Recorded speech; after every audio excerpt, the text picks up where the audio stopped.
Hello students, मेरा नाम है नरेश चौधरी। आज आपके लिए 9 का सेकंड पार्ट लेके आया हूँ, जिसके अंदर हम लोग मेनली बात करेंगे सॉल्यूशन के बारे में। ठीक है, व्हाट इज सॉल्यूशन। पहले हमने देखा था किस टाइप के सॉल्यूशंस फॉर्म होते हैं, क्या क्या इसके अंदर फॉर्मेशन होगा। ठीक है, सस्पेंशन देखा था, कोलोइडल सॉल्यूशन आएगा इसके अंदर। उन सारे सॉल्यूशंस की बात हम लोग करेंगे। ठीक है, और ये जो फर्स्ट पार्ट अगर किसी ने नहीं देखा है तो फर्स्ट क्लास प्लीज़ देख लीजिएगा। उसके अंदर मैंने काफ़ी चीज़ें डिटेल में बताई हुई हैं। ठीक है, तो आज हम लोग स्पेशली सॉल्यूशन की बात करते हैं और एलोस की बात करेंगे। तो सबसे पहले आते हैं व्हाट इज सॉल्यूशन। ठीक है, सॉल्यूशन क्या होगा। A solution is a homogeneous mixture of two or more substance. ठीक है, means homogeneous mixture. Homogeneous mixture मैंने फर्स्ट पार्ट के अंदर आपको अच्छे से एक्सप्लेन किया। होमोजेनस मिक्सचर क्या होता है, जो यूनिफॉर्मली पूरे के पूरे सॉल्यूशन में यूनिफॉर्मली डिस्ट्रीब्यूट हो जाए, उसे हम लोग क्या बोलेंगे, होमोजेनस सॉल्यूशन बोलेंगे। क्या बोलेंगे उससे, होमोजेनस सॉल्यूशन। ठीक है, जैसे हमने एग्जांपल लिया था शुगर इन वाटर। ठीक है, जैसे कि मैंने पानी लिया, उसके अंदर शुगर डिजोल्व कर दिया या सॉल्ट डिजोल्व कर दो, तो पूरे के पूरे वाटर के अंदर शुगर पार्टिकल और सॉल्ट पार्टिकल क्या हो जाएंगे, इक्वली डिस्ट्रीब्यूट हो जाएंगे, यूनिफॉर्मली डिस्ट्रीब्यूट हो जाएंगे। तो उस टाइप का जो मिक्सचर बनता है उसे होमोजेनस मिक्सचर बोलेंगे। ठीक है, या टू और मोर सब्सटेंस हम लोग मिक्स करते हैं तो क्या फॉर्मेशन होता है, सॉल्यूशन का फॉर्मेशन होता है। ठीक है, okay. The amount of solute that can be dissolve in solvent is called its solubility. कोई भी अमाउंट लिया मैंने, सॉल्यूट लिया, सॉल्यूट मतलब कि जो अंदर डिजोल्व होता है ना, उसे सॉल्यूट बोलते हैं। ठीक है, फॉर एग्जाम्पल वाटर है, वाटर के अंदर अगर मैंने शुगर डाला तो शुगर मेरा क्या होगा, सॉल्यूट होगा। शुगर क्या होगा, सॉल्यूट। और जो वाटर है वो मेरा क्या हो जाएगा, सॉल्वेंट हो जाएगा। क्या हो जाएगा, सॉल्वेंट। ठीक है, सॉल्यूट समझ में आया। जो शुगर है तो स्मॉल अमाउंट में होगा, वाटर हाई अमाउंट में होगा तो उसे सॉल्वेंट, और जो स्मॉल अमाउंट में उसे क्या बोलेंगे, सॉल्यूट। ठीक है, जैसे एग्जांपल लेते हैं सैलाइन सॉल्यूशन।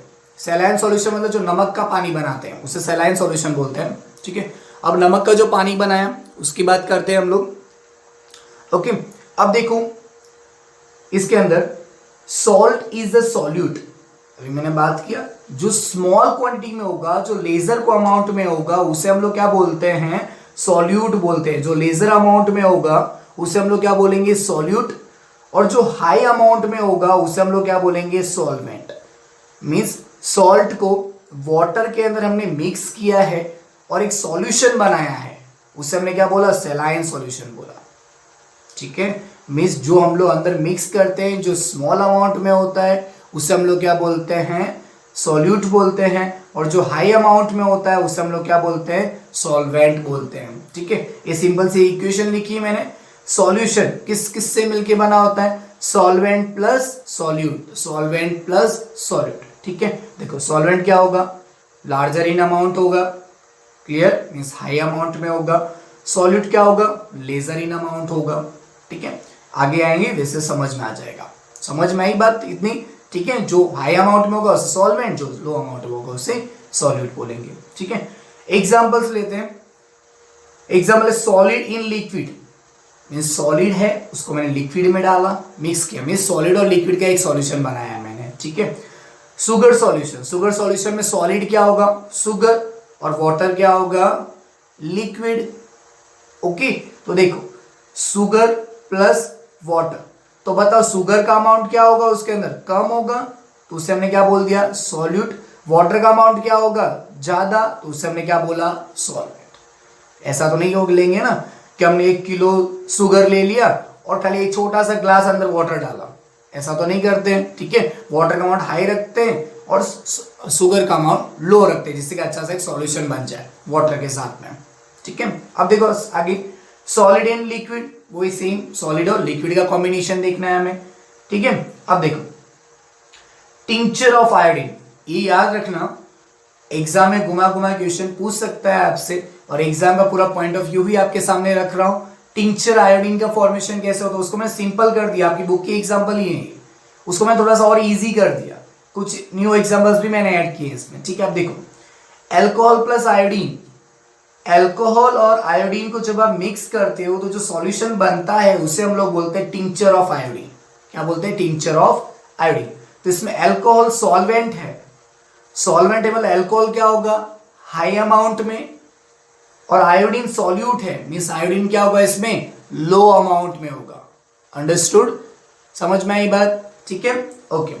अब देखो third example, gas in liquid, means gas को लिक्विड में मिक्स किया है, मीन्स लिक्विड का अमाउंट ज्यादा होगा, गैस का अमाउंट कम होगा, ठीक है। सोडा वाटर, सोडा वाटर जो होता है, ठीक है, हम लोग सादी सोडा वो सब पीते हैं ना, तो सोडा वाटर, उसके अंदर क्या होगा, कार्बन डाइऑक्साइड क्या है, सॉल्यूट, सॉल्यूट मतलब क्या हो गया, कार्बन डाइऑक्साइड उसमें कम अमाउंट में है, और वाटर क्या हो गया, सॉल्वेंट, तो सॉल्वेंट है मतलब वाटर क्या है, हाई अमाउंट में, मीन्स वाटर ज्यादा है और कार्बन डाइऑक्साइड कम है, इस तरह से मिक्सचर किया। एग्जाम्पल समझ में आ रहे हैं, ठीक है,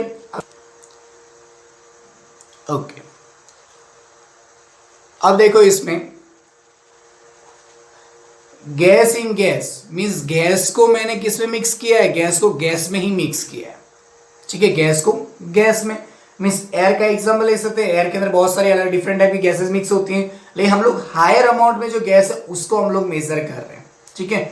ऑक्सीजन कितना होता है 21% और नाइट्रोजन कितना होता है 78%, क्लियर, तो क्या हो गया, ऑक्सीजन लेसर अमाउंट में तो वो क्या होगा, सॉल्यूट, और नाइट्रोजन हायर अमाउंट में तो वो क्या हो गया, सॉल्वेंट। क्लियर हो गई बात, ठीक है, समझ में आ रही है, ओके।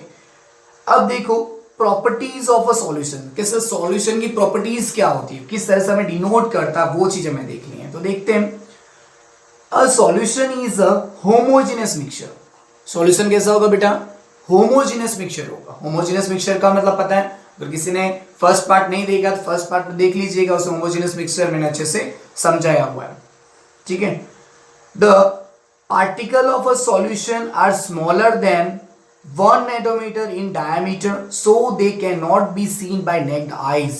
ओहो, पार्टिकल क्या बोला, जो सॉल्यूशन के अंदर जो स्मॉलर देन पार्टिकल है वो क्या होगा, 1 नैनोमीटर जितना डायमीटर रखता है।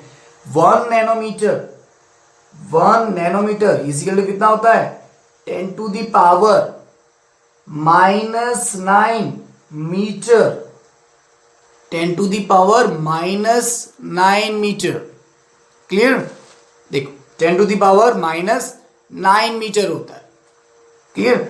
ये जो देखा जाए मतलब कितना होगा, 9 मीटर मतलब कि 0.56789 मीन्स इतना छोटा, मीन्स 0 पॉइंट के बाद भी इतने जीरो लग रहे हैं, फिर आ रहा है 9 और ये क्या है, मीटर में है, ठीक है, तो बहुत स्मॉल क्वांटिटी हो गई, समझ में आई बात, ठीक है, ओके। अब देखो इसमें इसीलिए क्या होता है, बहुत छोटा होने की वजह से हमें दिखाई नहीं देता है, नेक्ड आई से, मींस अपने ओपन आई से नॉर्मली से नहीं देख सकते, माइक्रोस्कोप से हम लोग इसे इजीली पार्टिकल्स को देख सकते हैं। Because of very small particle size they do not scattered a beam of light passing through a solution, ठीक है, so the path of light is not visible in a solution.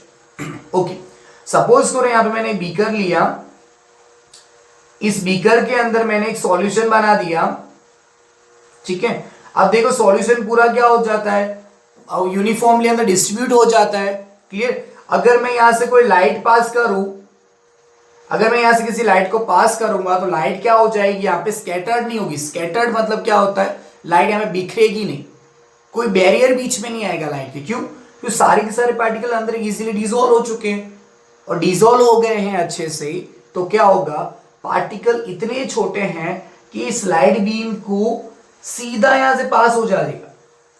अगर क्या होता, particle अगर बड़े बड़े होते, है ना, समझना ध्यान से, पार्टिकल अगर बड़े होते और यहां से अगर आप लाइट पास करते तो क्या होता, लाइट ऐसे आके यहां पे टकराता इस बीम से, तो थोड़ा स्कैटर्ड हो जाता, स्कैटर में ऐसे बिखर जाता, इस साइड चला जाता, या फिर इधर चला जाता, इधर चला जाता, इधर चला जाता, इस तरह से बिखर जाता। लेकिन पार्टिकल बहुत स्मॉल है, हमें दिखाई भी नहीं दे रहे, तो क्या होगा, वो स्कैटर्ड नहीं होगा।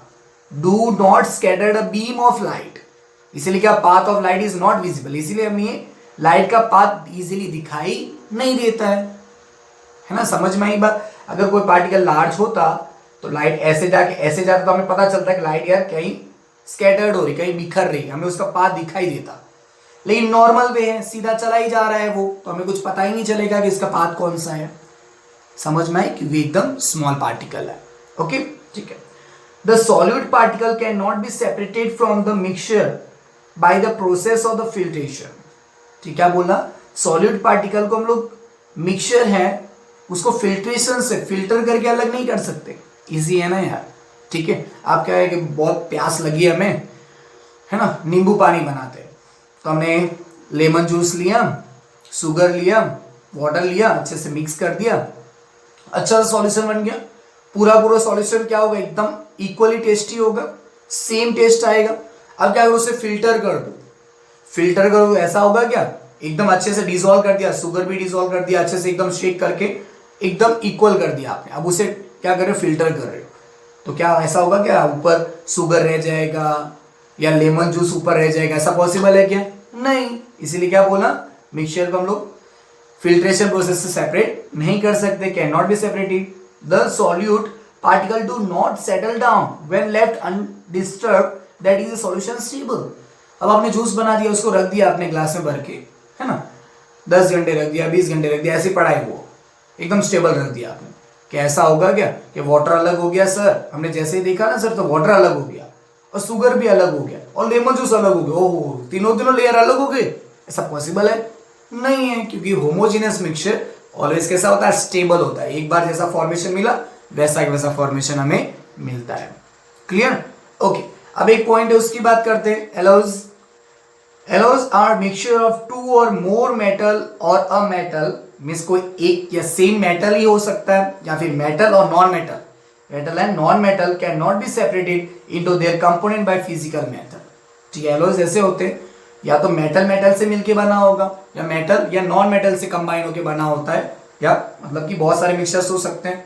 ठीक है, टू या more than two elements, more than two atoms, more than two atom plus non, ठीक है, इस तरह से कंबाइन होके metal plus non metal combine होके एलोज का फॉर्मेशन करते हैं। इसमें पॉइंट आया है कि फिजिकल मेथड से हम लोग इसे सेपरेट नहीं कर सकते। फिजिकल मेथड का मतलब क्या हुआ, इसको हम लोग इजीली हैंड पिकिंग से, फिल्ट्रेशन से, डिस्टिलेशन से ऐसे इजीली इसको सेपरेट नहीं कर सकते। But still an alloy is considered as a mixture. Alloy को हम लोग क्या करते हैं, हम लोग कंसिडर कैसे कंसिडर करते हैं, मिक्सचर के फॉर्म में कंसिडर करते हैं। कैसे कंसिडर करेंगे, मिक्सचर के फॉर्म में। समझ में आ रही बात, ठीक है, ओके। अब चलते हैं आगे, देखते हैं, okay. Because it show the properties of its constituent and can have variable composition. ठीक है, इसके अंदर ऐसा क्यों लगता है हमें, कंसिडर है कि मिक्सचर के फॉर्म में, क्योंकि इसके अंदर क्या होता है, कंपोजिशन फिक्स नहीं होता, किसी का अमाउंट हाई होगा, किसी का अमाउंट लो होगा। ठीक है, जैसे एग्जांपल लेते हैं हम लोग, ब्रांस जिंक प्लस कॉपर, जिंक और कॉपर को आप मिक्स करते हैं तो ब्रांस मिलता है। ठीक है, ये एलोस क्या होते हैं, एक तरह से अच्छे हैं। कोई भी चीज़ हम लोग सॉफ्ट है या उसे हार्ड करना है, उसकी क्वालिटी इंप्रूव करनी है, तो ये सारी चीज़ें हम लोग प्रोसेस करते हैं। इसमें देखो 30% जिंक है और 70% कॉपर है, 30% जिंक है और 70% क्या है, कॉपर है। ठीक है, दोनों को मिक्स कर दिया तो तब क्या बना, ब्रांस बना। इसका यूजेस क्या है, स्क्रू बनाने में, नट्स बनाने में, बोल्ट बनाने में, अल्टेंसिल जो घर के जो बर्तन बनते हैं वो सारी एक्सेट्रा। ठीक है, अब देखो स्टील किस किस से मिक्स होके बनेगा, आयरन प्लस कार्बन। आयरन और कार्बन को मिक्स करेंगे तो हमें क्या मिलेगा, स्टील मिलेगा। यूज क्या है, construction of bridge, ships etcetera, बहुत सारे हो गया इसका यूजेस। ठीक है, वो हो गया। देन स्टेनलेस स्टील में क्या होगा, किस किस से मिक्स होगा, आयरन प्लस क्रोमियम प्लस निकल। ठीक है, आयरन प्लस क्रोमियम प्लस निकल, इनको मिक्स करेंगे। ठीक है, तो क्या बनेगा, स्टेनलेस स्टील। स्टेनलेस स्टील आप लोग नॉर्मली घर पे यूज करते हैं ना। ठीक है, बहुत आप कुछ लेके आते हो, चम्मच लेके आए, स्पून लेके आए, या फिर नाइफ लेके आए, कुछ भी, उसके ऊपर लिखा होता है स्टेनलेस स्टील, मीन्स उसके ऊपर रस्टिंग नहीं होता।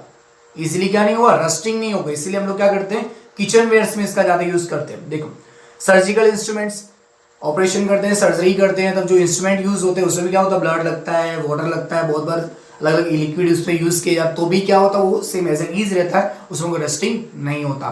ठीक है, कटलरी हो गया, अंटेंसिल एक्सेट्रा, जो घर के बर्तन होते हैं वो सारी चीजें। ठीक है, ब्रॉन्ज, टीन प्लस कॉपर, किस किस से मिक्सर से बना होता है, टीन प्लस कॉपर से मिलके बना हुआ होगा। क्लियर है, ठीक है, ओके। इसमें क्या होगा, स्टैचू हो गया, कॉइन हो गया, सिप, प्रॉपलर हो गया एक्सेट्रा, इसके अंदर ये फॉर्मेशन, इसका यूज।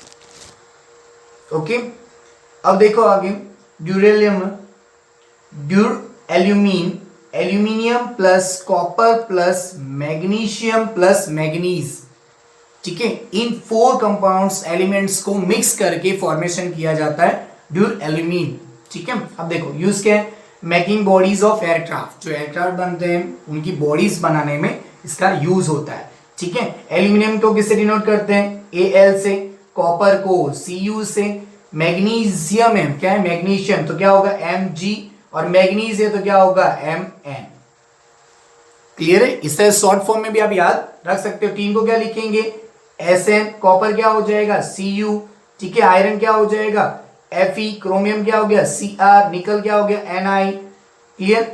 आयरन क्या हो जाएगा Fe, कार्बन क्या हो जाएगा C, जिंक का क्या हो जाएगा Zn, और कॉपर क्या हो जाएगा C। समझ में आ गया बेटा, ठीक है।